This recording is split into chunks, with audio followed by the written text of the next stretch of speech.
Hello. Hello. Hi, Hi, how you doing? Sonali. I'm Hi, good. How are Amarpreet. you? I'm good. I'm good. We are live right now. So, Yeah. I know we are used to meeting each other offline. So there's I'm unable to get that energy जो in person होता है. But like we're trying our best to also kind of adhere to the live stream wale etiquettes. We'll get there, I think. We'll This get there. is Yes. warming up, so we'll get Warming there. up, warming Thank up. you. Thank you for inviting me. Happy I'm to. I'm glad you're here. Yes. And like I have spoken about you to so many people so many times, and I always feel ki if only people got to sit through one of our conversations, get to hear a lot of views about you. And that's how we had done that whole listen and unlearn also when you came now. But it was also a very select group of people, closed door conversations. I just thought, yeah, this is the right time. People should get to hear from a leader like you, and your thoughts are might add a bit radical and very like you've been there, done that, and a lot of people will get a lot of inspiration. So it is my honor to have you. Thank you so much for saying yes. So when you approached me, I told you whatever you say is yes. I really, really connect with you on so many topics. And like you said, we can have this conversation online, offline for hours. And I'm glad you think it can be of value for other people as well. So happy to share what my journey has been and what I think about topics that connect women, technology, culture, workplace. Yeah, thank Yes, you. absolutely. Thank you so much. So, I mean, formal though we obviously know each other, but for the people who don't know you, कौन है यार ये लोग? What is happening? क्यों बातें कर रहे हो इतनी? नहीं नहीं मतलब no I am talking about कौन है ये ऐसे लोग जो आपको नहीं जानते हैं गलत है ना अच्छा, फिर they should get to know you. So just very formal introduction that you've been in technology and people leadership for 20 years. Oh my god, that's a lot. 21. 21. Ah, 21. crazy. Okay. And you're an inclusion champion and you also head digital delivery at an MNC. So like, of course, a lot of, long career still going, a lot of things to do, but you have done a lot of things already. So we're going to uncover a bunch of those. And I see that people have already started to log in. So hi, everyone. You can kind of leave your comments, thoughts. Hi, hello. You can do it in the comments. We have a way that we want to kind of interact with each other. You know the topic, it is breaking the code, women, tech, and culture. So any we have certain structures, some questions, some conversation points, but we want to keep it very chill. At any Yeah. point of time, anyone in the section, if you ever want to comment, talk to each other. Of course, if you're watching this after the live has ended, कुछ कर नहीं सकते. Can't do much. But if you're already live, you can always ask us, say hi, and interact with us because that's the whole point of doing this live. Okay, awesome. So, Amarpreet, what do you like in general, right? Women, tech, and culture. Very like interesting mix of things. Generally, women and culture is what we think of it because I say women are still sadly considered minority, and I don't know why. And again, women and tech is I would still say a long way to go. We don't see many technological leaders out there, but dhire dhire I can still see that young women, people are really getting into the tech field. For you, how do these things all three come together? Is there a story? Oh, there are stories. There are a lot of stories. So, first thing, it's not new. The women in tech is not new. So, when I started my career in our engineering college, um, most of the toppers, not even, I wouldn't say even 50%, the students were women, even the topper were women. And in all the work streams, it was not even isolated, just computer science or in all the streams there was equal participation of women. There was and they were toppers. And when we started a campus to career journey, even the batch was 50% women at that time. And I have a picture up there in LinkedIn for people to see. So it was and I'm talking about JNK, I'm talking about tier 2 colleges, I'm not even talking about the premier institutes. So we started, and it wasn't a question for any one of us at that point that this is not for us. And what I'm really surprised that 21 years later, we are still having those conversations which we thought were behind us at that point. Because reality hits you when you reach, you reach 5 6 years of experience and mid career, and then you start seeing those brilliant women dropping off or taking a backseat or rethinking about their career options. And at the Right. same time, you see all your male colleagues going for their masters, taking those challenging assignments, and taking the leaps that women are not taking right now. So 20 years later, the difference is really wide. It's like one step every year that you go behind the career ladder. In 21 years it compounds. And so it's really interesting when you ask me about this. 21 years ago we didn't think about this, Hmm. right? Yeah. And many a times today I also feels really surprised that why we are still having these conversations, because the problems are real. And Yeah. right, we can try to navigate them, but the cultural aspect of it is really strong. And as you said, unfortunately or fortunately, women are picking the load of culture in our society even today. Yeah. So whether it is shifting cities with your families, or taking a break to be a caregiver, or to opt for break because of maternity. um, Reasons, everyone has different reasons, but it is the reality of women in the workplace. Yeah, yeah, you're right. So, I mean, just for a little bit of context for people who might have just joined or are watching us for the first time, I met Amarpreet through, I guess, like we collaborated in a certain professional sense. You were a client, are a client in a certain sense still, but Mhm. now I have the fortune of saying that from client to you are now a friend, Yep. thankfully.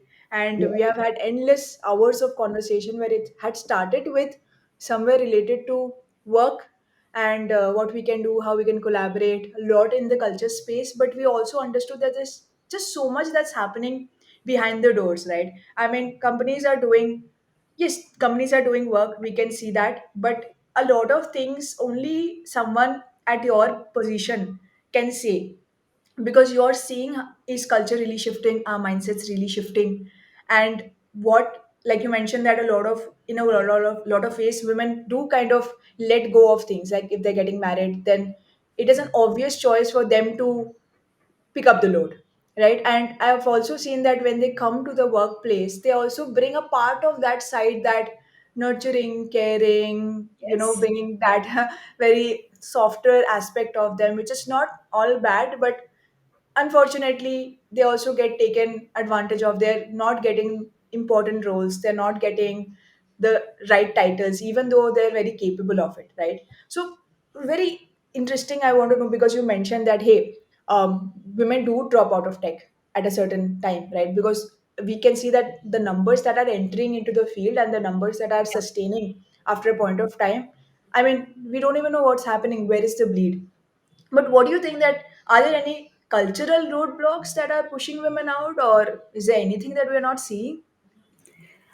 I think everyone sees it, but and companies are globally trying to put in practice some guardrails so that we don't bleed. But women have a lot of social and cultural expectations attached to their roles, which they themselves find it very difficult to let go of. That see is a bigger roadblock. So recently, one of my colleagues, she said, "You know what? I've been so busy for last 3 months in a go live, etc. And I see that my daughters are now very close to my husband, and I don't like it. If they have a problem now, they go to my husband." So some of these limitations, I feel, and even the gender roles and perceived burden that we take is also self-inflicted. Right. So, and then there are cultural expectations, then there are reinforcements, and then you also deal with the guilt. and you deal with these small nuances where you say, oh, I'm supposed to be the mother, so I have to be the first person somebody my kids will call when they need anything. And so that that one doesn't even allow them to enjoy and relish the success that they are achieving on work front, right? So there's always a mixture of emotions, and when you are not relishing it, you're not pursuing it also that relentlessly, right? So it's like Hmm. Yes. you are pulled by your own thoughts. Yeah. um, so that one aspect. And second, many women, especially in our generation, wanted a job but never thought of it as a career, and so they don't plan 5 years ahead. They are not investing in mentoring, they are not really getting coaching. And we also didn't have at that point many role models who were women who will help us navigate some situations, specific situations, which only we thought only women can guide us on. I didn't have that. I think my mental block. I reached out to whosoever I could reach out to, and I was lucky enough to have good mentors, good coaches, and managers, fantastic managers, mostly male, but we make do with whatever we get. Yeah. Luckily, I'm seeing right now there are a lot of fantastic women leaders in technology, and I know some of them are friends, and I look up to them for the resilience and the hard work that they have put in, balancing work and their personal lives, especially in India. And I have a lot of role models to look up to in global context. Our previous CIO was a woman, current CIO is a woman. Good to see those role models. But in India, I really absolutely love it when I see women, as role models, because for the next generation, there's not no validation bigger than that. But they are on Right. the right place. Yeah. You have pointed so many fantastic things. I think nobody really thinks so deep and is able to articulate that well. Couple of things that it got me thinking so much that when women enter into the workforce, they don't think of it as a career. So they're only thinking, I'm only here for a little bit, right? Till I settle down, till I get married, till I have a family, Yeah. right? And they never think of it as an and. It's always an or, right? Yeah. Either I get to do this till I can do this, then obviously I have to do that. And that's about it. That's going to be my life. And once I have kids or, whatever, I shift and I'm settled in a certain role, I can then think of something. And even when they think of that thing, it's so low in aspiration, so low in ambition, the bare minimum. And it's interesting to backtrack and think, who taught us this? Why do we have less aspiration? Why do we don't look at our jobs as a career that we can have for the longest time? I mean, now I don't think people are even getting retired, right? They're always thinking, hey, let's continue working in some capacity or the other. Yeah. So which means that for the longest time, the job roles or the importance of women in society was only of that as a caregiver, a wife, and a mother. That is how they were empowered, that once you fulfill, these are your duties in society as a whole, once you fulfill these duties, then only you're doing what you're meant to do. You're Yeah. not meant to go out there, earn money. You're not meant for all of that, the other part of the world, or the other part of our society is doing a lot of stuff. So when they come back home, they also feel like, hey, this is an or, right? I don't have to potentially be at home and do all of that. Which is why when we also see stay at home dads or house husbands, some people don't like that term, some people are okay with it. They're also very shunned by society by saying, hey, what are you doing?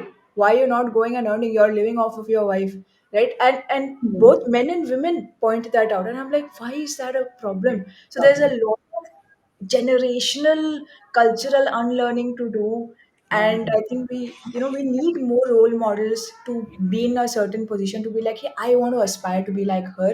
And the more it's better if they're in India, because culturally so many struggles will be the same. If I see someone like me, 15 years down the line be like, hey, that is someone I want to aspire to be. Like, I have someone who has done the things that I'm potentially going to do in the future. And so, why not? They have it all in a certain sense, and I don't need to feel guilty because sometimes I have to barter some things, and it's completely fine.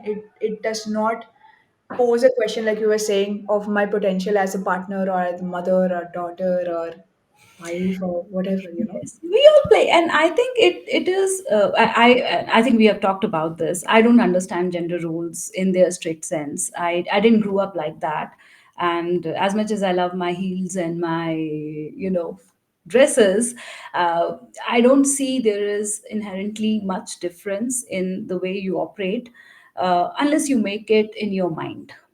It's another big factor. Many a times, when I mentor some women and they say I'm discriminated against or I'm not given this thing because I'm a woman, and we sometimes assume this also.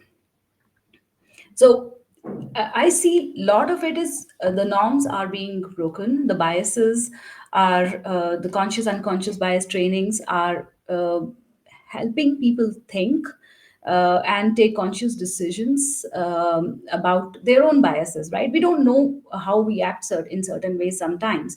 So while it is kind of the gap is narrowing down, in reality it still exists in our own minds, Yeah, yeah, that I feel. And then we are also dealing with people who have not seen women working. So I always say that people, some there are some men, we when we respond to them very authoritatively in at workplace, they are taken aback because they have never heard a woman expressing their opinion so strongly, in their personal spaces. And yeah, as much as we say that we want to, it should change. The change part is very slow. It is very um, gradual, and it requires a lot of constant conversation about these topics.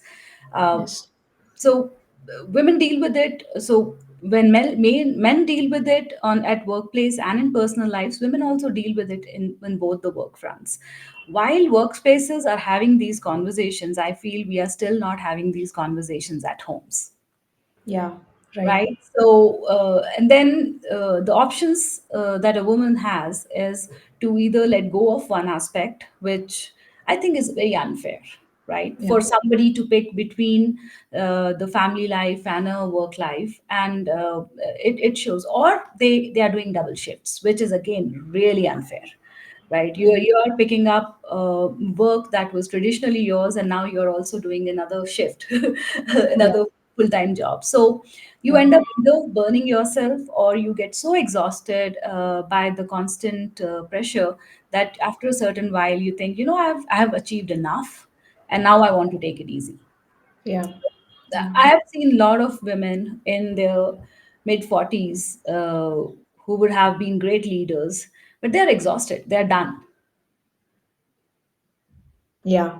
And I I feel mean, sad, and sometimes I have recommended them to take a break or take a slower role for a couple of years to come back, more stronger. And I have seen a trend recently that some of the women have done that. They have gone for education, taken that gap year in their late 30s, early 40s, and gone for a higher education when their kids are also off to college. They're back to schools, and they're coming back with better degrees and more rigor in the workforce. So awesome, awesome. So, like you were mentioning something, I think we have vibed on this a lot, right?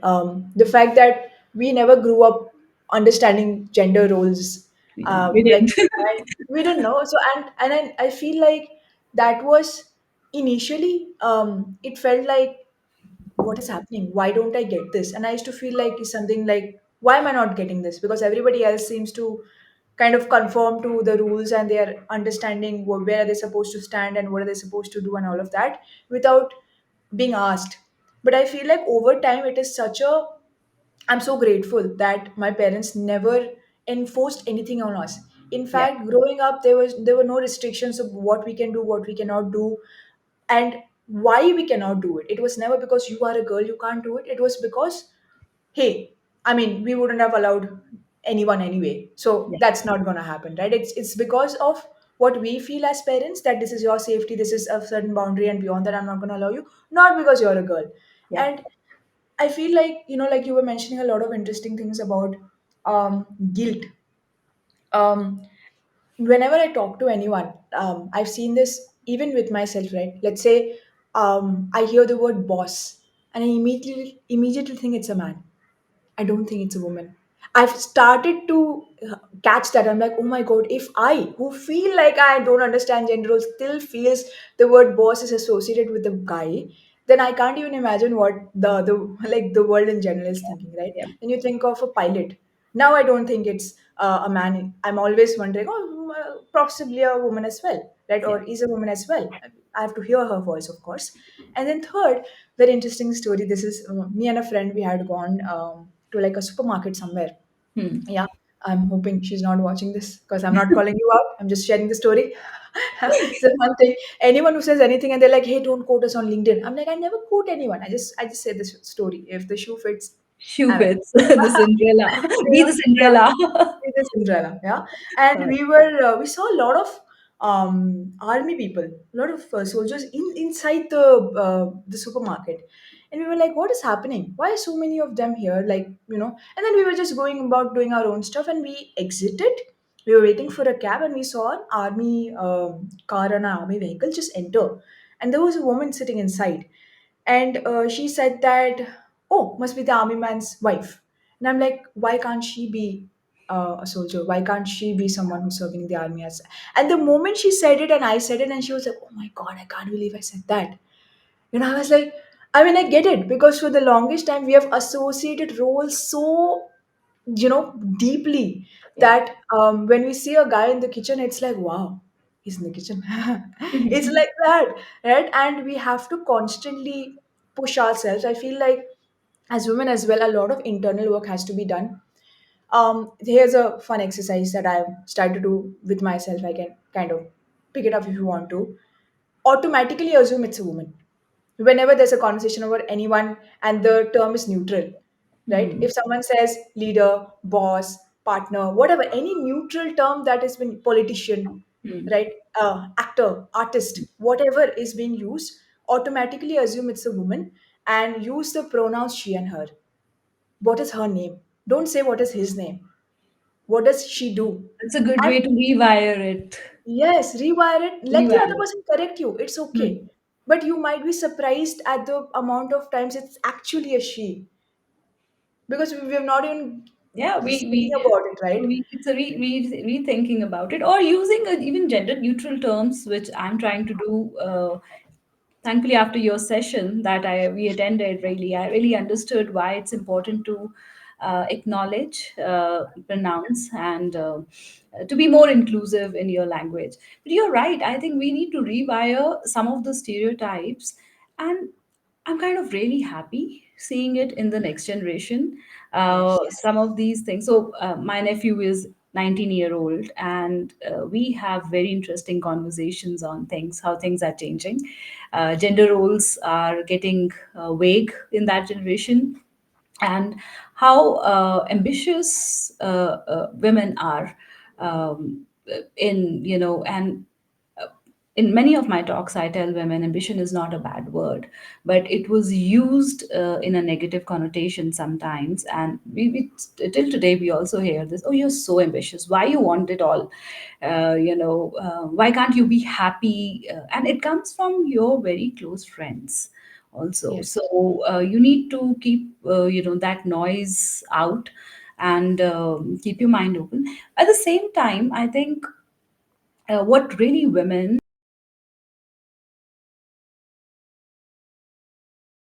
men are also benefiting from it. There is no race towards a goal all the time. And I have recently seen at least three of my ex colleagues, men, who have taken a break from work for whatever reason.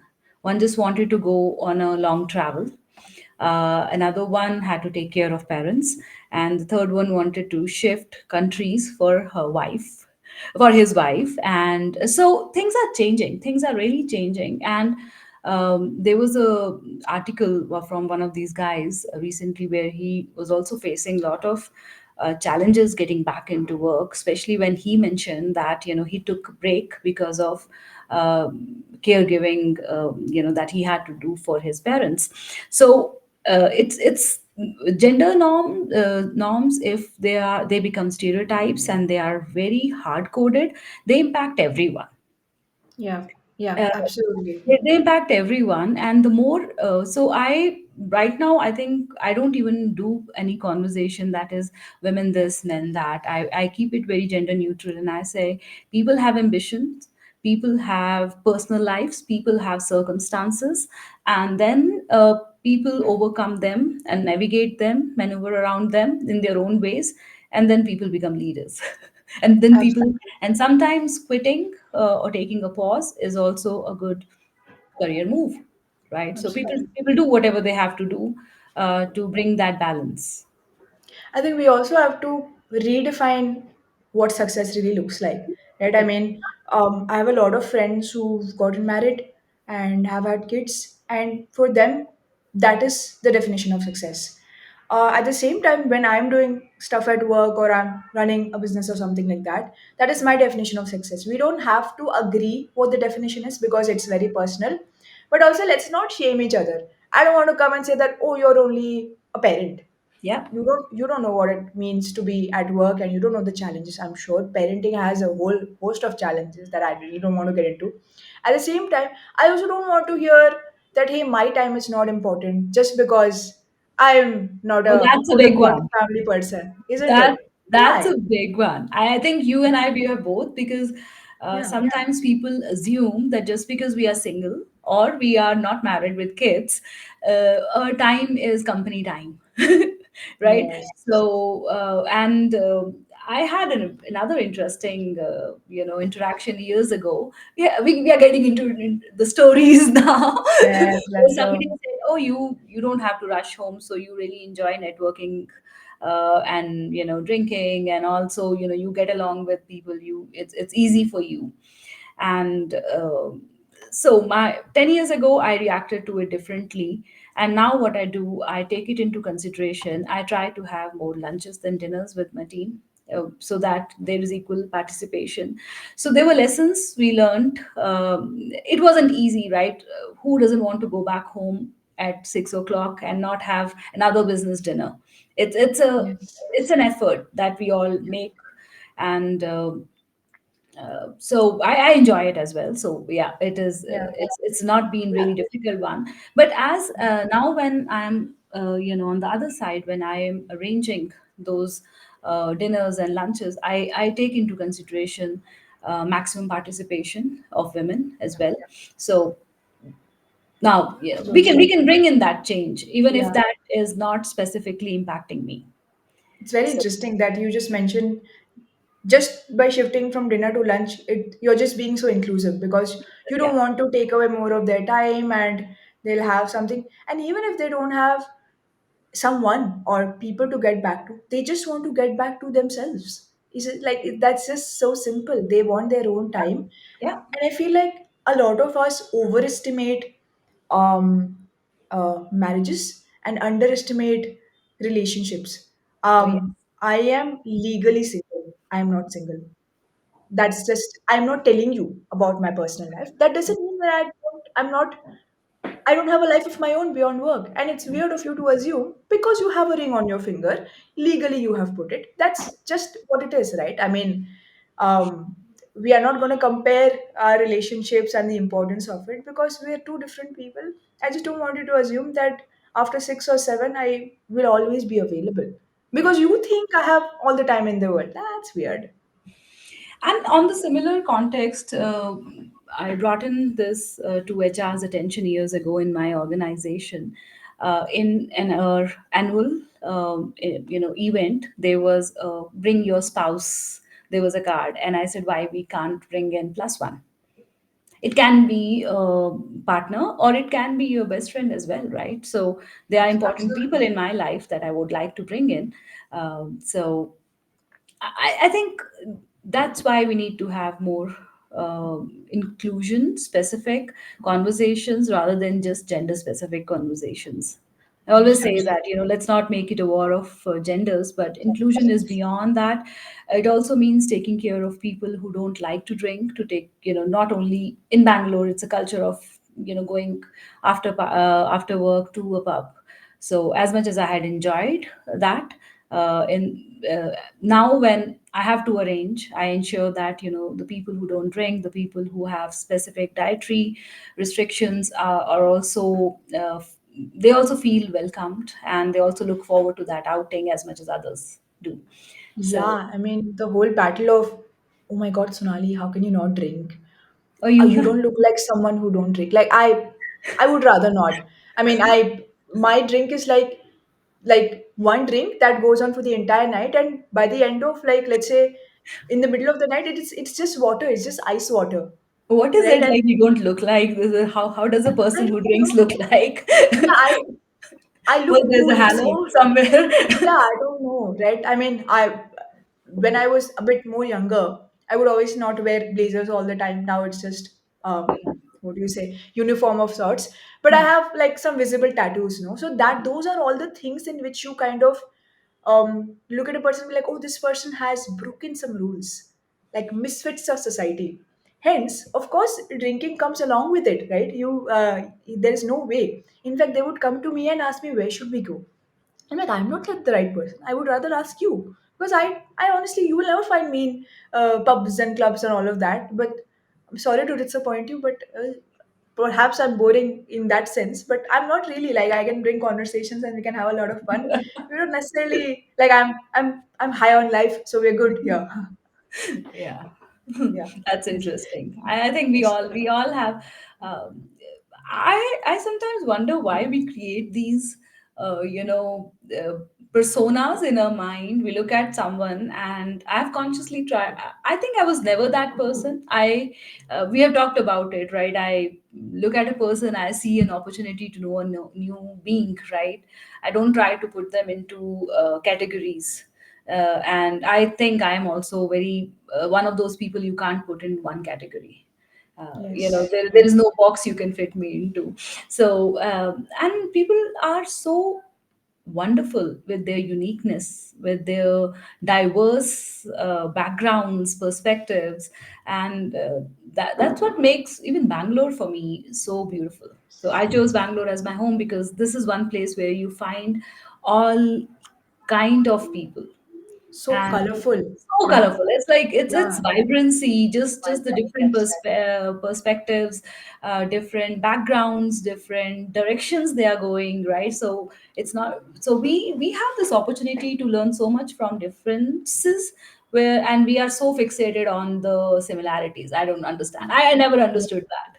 That's So boring. Like, why should I want a boring, right? person who's exactly like me? There's nothing to learn, nothing new that I can take away from. Like, wow me. Like, oh wow, you've done that. Crazy. Do that. So And, yeah. this brings me back to, earlier we were talking about, like, I mean, all the things that we are trying to look at it, like looking at a person in a one-dimensional way, Hmm. stereotyping them, putting Stereotyping. Putting them labels in a box, right? they're Yeah. in a box, right? And then that kind of stems out to once you've put them in a certain box, you're also being biased towards them, right? And Yeah. if we come back to the whole women in tech conversation, um, bias in tech is very silent, right? You don't really know what's happening. I mean, not just in tech, in general, bias. Nobody's gonna say I'm biased towards you, hence I'm not giving you the opportunity. But Hmm. what do you feel like? Is there a way to figure it out if I'm being biased against, or somebody's not doing me justice, or can I get hurt? How can I get promotions, mentorship? Like it's gonna affect me in a all dimensional way at workplace, but I just don't know that it's happening to me because of this reason. Can I do something? It's a very vast topic, and while we were in a group office group setting, digging deep into biases last year, I think there was very interesting topic, and which brought in this question: how will you react if somebody will come to you and say, Amarpreet, you are biased, or yeah, Sonali, you are biased, right? Because we, both of us at least, we think that we are very unbiased, we are very Of course not. conscious. I'm not biased. We're not biased, right? So how will you react if somebody will come to you and say, I think you are biased here? And that is the question I think we need to keep asking ourselves, specifically when we are making a big decision about somebody else's career, right? So Yeah. we are in a position to make somebody's career or change trajectory of somebody's career in small ways. I won't say that in a very big way right now, but in small ways for many people we are in a position to influence and to guide, nudge, push. So are we making those decisions with some bias in mind, or we are open to first hear from them, uh, take a step back and really call out our own prejudices and our experiences, and then take a decision. I can't really say that it will be 100% unbiased all the time. We are not machines, and even machines, like even AI cannot make a, Yeah. you know, Unbiased. we have we have our experiences, our history, so it's based on that. But it always helps to one, keep a process in place, right? If we are, for example, um, evaluating 20 people, if we have a very structured process and concrete KPIs, etc., to measure, we will not assume certain things. And second, I don't like vague concepts like some deliveries and few improvements. So put in concrete numbers, measure some data, have a benchmark. And second, I try to not compare people in a team. It's everyone bring in their own. We hired them for their own strengths, and we are building a team that complements each other. And another thing that I keep in mind, being an extrovert, I always found it easy to speak, but in my career journey now, I ensure that introverts and the people who wouldn't raise their hands, they are heard. So sometimes you just hold that place for them and say, I want you to speak about this. Yes, So absolutely. they will not volunteer, so you need to Yeah. sometimes push them. But and also you don't let one person who is always volunteering hog that whole space and not let other Yeah. person feel more Yeah.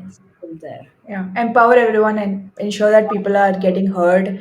And because everyone has an opinion. I mean, we're as a culture, as a country, we are full of opinions. So don't tell me you don't have. I'm sure you have some thought or Yeah. the other. It's just unable to put it forward.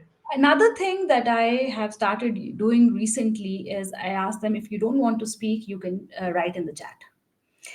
Giving them a different format to express their opinion. And or as if you don't want to speak in the group chat, you can send me an email. So that I want to hear you. And there are various avenues by which you can share your opinion. And yeah, so Yeah. we have to make an effort to be Yeah. more inclusive. Absolutely. Yeah, so yeah, yeah, Yeah. I'm still The learning. smaller things. Yes. Smaller things, Yes. yeah. Yeah. So something that I've started to kind of work towards is how do I catch myself if I'm biased or not. Some test, some process should be there now for any time we are evaluating anyone. Hmm. One is, let's say we take a piece of paper and make three columns. In the first column, we write what am I evaluating the person on? Do we Yeah. need skills, experiences, whatever, right?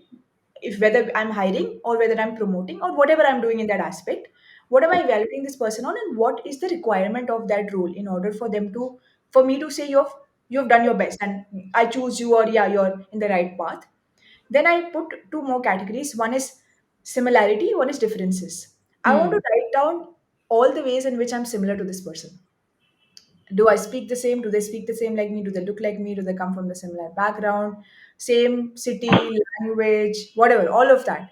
Whatever I know about this person, like maybe we have same college or we have done the same degree, something is making me like you. So I'm going Hmm. to put it down on paper.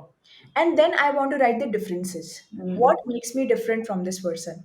And then I kind of tally. Are there more similarities? Are there more differences? If there are more similarities, I can ask myself which of these similarities matters for this particular decision that I'm making. Does it really matter that they Yeah, speak that's a good one. Bengali, Yeah. Hmm. and Yeah. they whatever they like Shah Rukh Khan? Does it really matter? I like this person that's different, but Hmm. I have to function out of the way that there's a part of me that likes them for something which the role does not require. So I Hmm. have to keep that aside, and I have to look at them as someone. Can they really contribute? Are they really doing their job, or am I just functioning out of, man, I really like you, of course Yeah. you're doing your job, or I Yeah. just dislike you for whatever reason. I don't I'm just randomly finding out a reason to just not work with you or not give you this opportunity, right? It's a hard call, but we It's can try it out. fantastic. And recently, I will again not name names, but I have had two different conversations around the similar topic. And after this, we'll take this question by Jyoti. I really loved it, loved what she has For asked sure. here, right? Yes. So, uh, on the biases, see, I can absolutely love a person in my personal capacity who I'm working with, and I make friends at work. I have some real good friends, but my liking or similarities or friendship with them will not determine their promotions, their opportunities. So that is, and I also make it a point to involve a third party in that decision if I feel that I'm biased against a person. So my affinity or my dislike also. So there are people I absolutely don't like really in the way they operate in their personal lives. I wouldn't say dislike, but I would probably not align very well with their ethics and the way they operate. But I will still be professional. I will still not do something that can sabotage their growth or professional work if they are delivering on what they are supposed to deliver. So it's difficult, but I think I have learned this in last 4 or 5 years, especially after seeing some biased leaders in the past who have really created a group of, what do you say, the gang, really the inner circle. And I have seen other brilliant people leaving the organization and feeling biased against, because of they are not part of that inner circle, and they felt they were not heard, they were not given that those opportunities, and only the inner circle was getting everything. So you lose so many good people, and you also kill their ability to come up, speak, and speak about things that they can do, because they feel that they are never going to get that opportunity anyway. Yeah, what is the whole But point? what Why is the should I even say? so you kill that thought process, the thinking in people. And I think we learn from our leaders both ways. We learn what we should do when we'll be in their position, and we also learn what we shouldn't do when we'll be in that position one day. So this was one of my lessons. I can love a person, be absolute best friends with them out of office, but work wise, it's only what they bring to work will be evaluated, and a criteria for you know future work. Really uh, rare as a skill. We're gonna pick up Jyoti's comment and question. Before that, just a quick note from Guru Sagar Singh Khokar. I'm hoping I got the name right. yeah. He's writing Amarpreet Kaur, Sonali Dutta. Your discussion was really insightful, full of positivity. Truly appreciate the way you both share your knowledge. It added a lot of value for us. Thank you for spreading such positive vibes and learnings. How nice. How nice. Thank you so much, Guru. So Really good sweet. to Thank you hear so much. that somebody who's listening. There are Okay. people who are listening. So I really love this question. So, and I have a circle of single women friends, right? So we really speak that there's a lot of pressure for you to be, for us to be successful, because otherwise, you know, well, you got neither this nor that. Yeah. And, Yeah. and right, it's a very, and again, I feel success is very personal. Yeah. It is Yeah. in some years for me it was a promotion. For some years it was the title. For some years it was the work life balance that I craved. So I felt that this is my definition of success changed every couple of years at least for me. But I totally see that this pressure, because when somebody asks some of my friends or their parents for that matter, what is your daughter doing?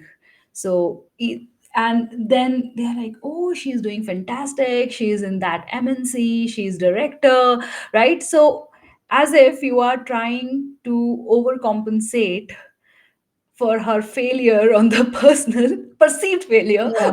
personal Yeah. space, by Yeah. saying that and I think if a person is happy with their choices, they are doing their work, they are really enjoying their work, they are self-sufficient, independent financially, they're successful.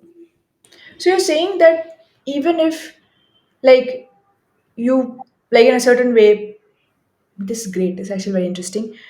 What this thought brought, like what you said, kind of made me think is that sometimes, because we know that societally we're not doing what we're supposed to do, we also kind of try to push the corporate success that we're getting highlighted a bit more, so we're overcompensating in a certain Yeah, sense. So the yeah. whole point is to just normalize it, that hey, I'm doing well and I'm whatever, I'm happy and everything, and that's about it. We don't have to oversell the idea that, oh, I did not do this, but look all the extra things I've done A few here. things I've done.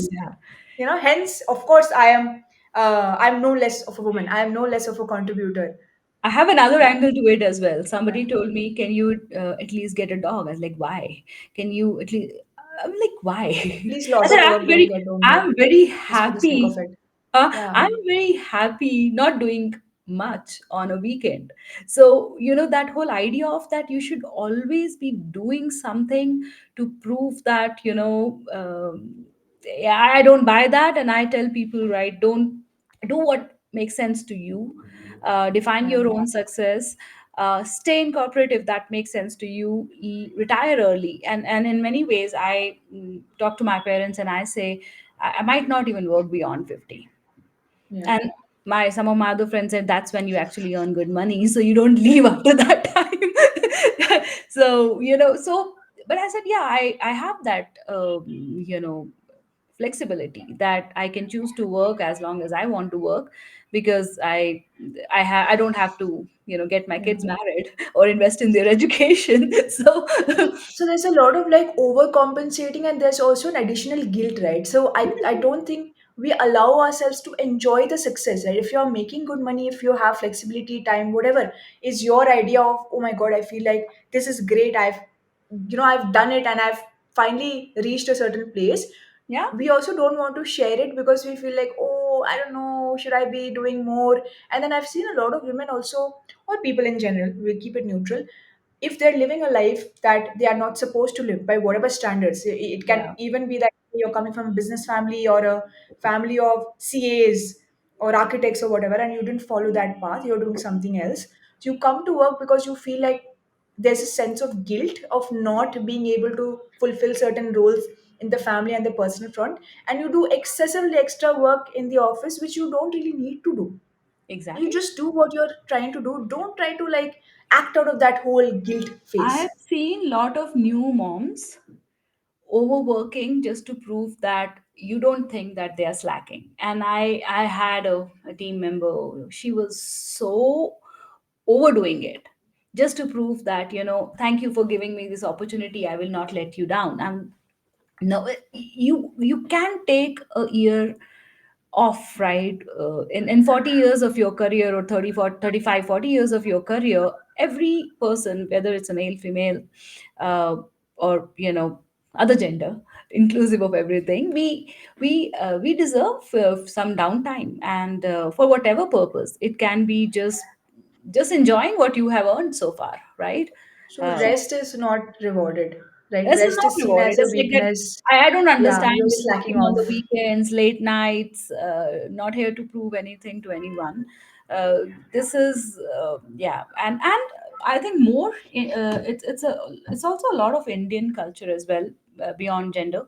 I would say we are very hesitant in saying, in defining those boundaries, which everyone usually respects, because we don't define Yes. it. We somebody asks you to join an 8 a.m. meeting, you will be there. Then there will be a 10 p.m. meeting, you will be there. You just show up. You don't want to say no. You are exhausted. You are just working like a machine. And in last 10 years, at least in my career, I have told my peers, my bosses, that this is the time that works best for me. I'm happy to make an exception when it is required. See, we are all responsible professionals. We know when we have to make an exception. So and it has worked wonderfully. So you still think people are scared to say that because they won't be perceived Every, as not competent? the next generation. I really love Gen Yeah. Z for this, and Right. I think we Yeah. talked about it. I absolutely love them, and Yes. I feel like I was Gen Z of my generation. So, and people respect it. People really like it, but you don't assume that you just don't assume that everyone will know what is going on in your mind. I think another similar aspect here is when you want that downtime, you communicate it to your bosses and say that, I think I need 3 months, little less work, because I have this X, Y, and Z commitment in my personal life, or something I need to take care of. But you don't communicate back when you are ready to work 110% again, right? And so Right. that's another point, right? So you can take that lean period, but when you're ready to come back again, again, make that very obvious, very talk about it. Right, right. So Oh, this is really interesting. You're right. I've not actually, because you're also fearful of, am I asking for more work? Which means that if you have a balance of constantly communicating with whoever it is, your boss, manager, leader, by saying that, hey, this is how I work. I mean, sometimes even in a day it happens, right? You have these very peak mood, like energy periods, and you want to just put it out there. And sometimes you're in a low period. You can always get into a meeting and say that, hey, I'm feeling a little energetically low, or I'm yeah. just not up there, and can I just be a spectator? Can I just be a Yeah. silent visitor in the meeting? Will that be okay? Hmm. Yeah. Yeah. We have someone who's writing, Kavita, hesitant to define boundaries to ourselves first and others is very true and relatable. Yeah. Indeed. I think ourselves is the most, no? I don't It's the think we have most. any boundaries with ourselves. Push Yeah. and push and push. Something, we're out there to prove to the world that we are no less than anyone. And that is putting more pressure on the other set of people as well, right? I think collectively everyone benefits from more relaxed workspace policies, right? So work from home, we say that, we always sell it to women and say that you have flexibility to work from home, but Yeah. everyone is making use of it, Yes. and everyone is benefiting from it. So Absolutely. I think it's important to have inclusive workplace policies. At the same time, it's important to also speak about things that make more sense to you, because Like more ask for often it, than not, ask for it, Yeah. and ask for it, Ask for it. Hey, this negotiate is for it. what works for me, and I function the best. I will be able to deliver more than 100% if I'm working in these scenarios or in this Yeah. environment or in this condition. At the end of the day, you as a leader would not want to see me in the office loitering around, distracted, talking to random people. That's what I used to do. I would always go and sit in cubicles and be like, hey, what's up, all of that. And then everybody's like, dude, when are you even getting your work done? I would go back home, and then I need Then those deep yes, working hours because I can't do it.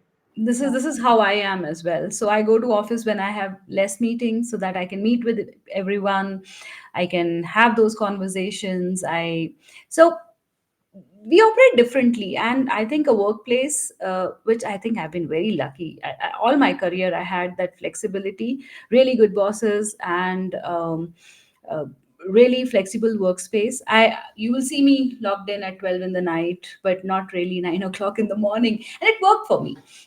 It worked for me, it worked for them. Work got done, everyone was happy. absolutely. All Yeah. right, we're going to wrap this up. Any last thoughts? I know I need to let you go in 1 minute, as promised. Yes. No, it was really, really good talking to you. This is how we talk, and we can go on for another 5 hours if we if we have enough coffee and snacks around. For sure. So, and thanks everyone for joining. I really like the questions that were asked, and I hope we have addressed some of it at least, if not more. And Yes. happy to chat with anyone who wants to take some of these conversations further in a personal space. And I'll see you, Sonali, soon in person. We'll meet Definitely, and definitely, discuss further. absolutely. A lot of ideas to discuss. Everyone who's here, whenever you're seeing this at whatever capacity, you have to go connect with Amarpreet. She's fantastic. Does a lot of interesting work. Apart for like again, like we mentioned that nobody's one dimensional, right? She's also a mentor to a lot of women in tech. So all these ideas, of course, you can bounce it off her, and be cognizant of her time and all of that stuff. But yeah, thank you so much for being here, and thank you so much for doing this. We will catch each other very soon, and yeah, Thank you, just a Sonali. lot of Really love. love talking to you. Thank you. Bye. Bye. All right, thank you everybody. We're going to log off now, and we will see you in the next chat. Bye bye.